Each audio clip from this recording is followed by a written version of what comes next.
হাওড়া ব্রিজে BJP police বচসা, BJP কর্মীদের সঙ্গে বচসা বাঁধে পুলিশের। মিছিল শুরুর আগেই পুলিশের সঙ্গে বচসা।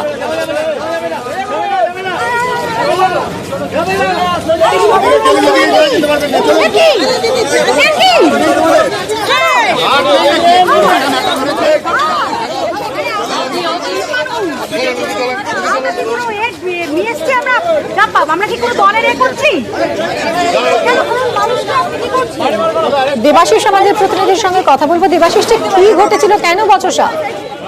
দেখো, মূলত আর্যিকর কাণ্ডে প্রতিবাদে বিজেপি আজকে হাওড়া ব্রিজ অভিযান, হাওড়া ব্রিজে সেখানে কর্মসূচি হয়েছে এবং হাওড়ার যে বাস স্ট্যান্ড অর্থাৎ দূরপাল্লার বাস স্ট্যান্ড, সেখানে বিজেপি কর্মী সমর্থকেরা তারা সেখানে জমায়েত হচ্ছিল।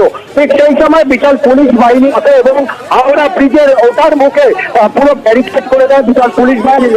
কমব্যাট ফোর্স না দিয়ে এই পরিস্থিতি নিয়ন্ত্রণ করতে গিয়ে একেবারে হাওড়া ব্রিজকে স্তব্ধ করে দেয় এবং এই যে হঠাৎ করে ব্যারিকেড করে দেওয়া, সেখানে বিজেপি কর্মী সমর্থকদের দাবি ছিল তারা শুধুমাত্র হাওড়া ব্রিজে মিছিল করবে, কেন তাদেরকে ব্যারিকেড দিয়ে আটকাচ্ছে এবং কি মিছিল এখনো শুরু হয়নি তার আগেই তাদেরকে আটকে দেওয়া হয়। এই নিয়েই কিন্তু মূলত বচসা শুরু হয়। এই মুহূর্তে মিছিল এখনো শুরু হয়নি, তার আগেই বিজেপি কর্মী সমর্থকদের সাথে কার্যত ধস্তাধস্তি পুলিশ কর্মীদের সঙ্গে হাওড়া থেকে কলকাতা যাওয়ার যে রাস্তা, সেই রাস্তা কার্যত পুলিশ ব্যারিকেড দিয়ে দিয়েছে।